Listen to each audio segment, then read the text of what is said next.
बिटिया से मिले खातिर इतना तड़पता रहू तो दोनों हाथ में 11 लाख रुपया सहेज ले। चलो चलो ये हमारे चौकट दल गिलास के हम कैसे जोड़ सकीला? भिखारी के औलाद ये गिलास जोड़ के दे। नमस्ते प्रणाम, आप सब देख रहा बानी दुल्हन वही जो धन लाए ट्रेलर के रिव्यू। जी हाँ, रिलीज हो चुकल बा ट्रेलर एंटरटेन रंगीला यूट्यूब चैनल पर, जो नाम है विक्रांत सिंह राजपूत, मनी भट्टाचार्य, ज्योति मिश्रा, अमित शुक्ला जैसन शानदार कलाकार काम कैले बाड़े और डायरेक्टर राइटर बाड़े इम्तियाज शेख बंटी जी।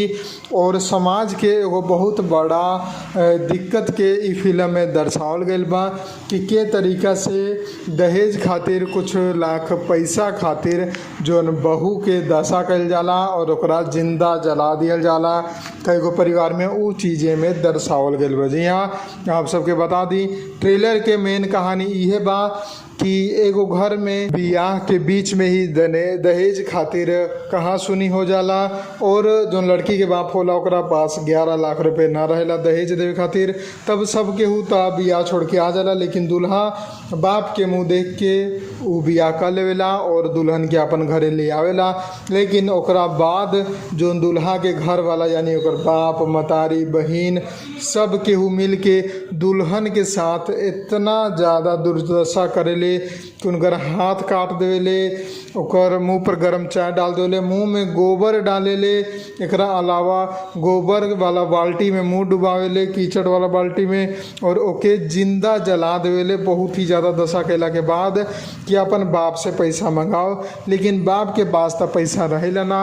यही चलते जो बेटी होली वो अपन घरे कुछ ना बतावेली और चुपचाप ई सारा जुल्म सहते सहते मर जाली। तब जाके होला कहानी में नया शुरुआत, जब उ लड़का के दोबारा से बियाह करावल जाला धन परिवार वाला से, जहाँ से मोटा दहेज मिलेला। और उ दुल्हन जब आवेली तब इस सब के ऐंठल छोड़ावेली और उ अकेले न छोड़ावेली। जो पहिलकी दुल्हन मर रहेली ओकर आत्मा भी एक अंदर समा के सबके बदला लेवेली और सबके दुर्दशा करेली।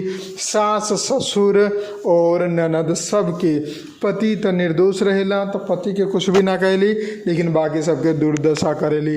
तो बहुत ही लंबा ट्रेलर बनावल गेल बा, लगभग 5 मिनट के ई ट्रेलर बा, लेकिन कहानी बहुत ही मज़ेदार बा।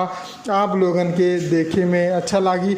और परिवार के जोन ई दहेज प्रथा वाला नियम बा कि ओकर पैसा खातिर कोनो के बेटी के दुर्दशा कल जाओ और ओके जिंदा जला दिहल जाओ, तो उ चीज़ के असली रूप में दिखावल गईल बा। जी हाँ, आप लोग के देख के एहसास हुई कि उ लड़की पर का गुजरत हुई जो कि दहेज के बलि चढ़ जाली। तो अगर आप लोगन के ट्रेलर रिव्यू पसंद आए बा तो वीडियो को लाइक करी और ट्रेलर जाके देख सकतानी एंटरटेन रंगीला यूट्यूब चैनल पर।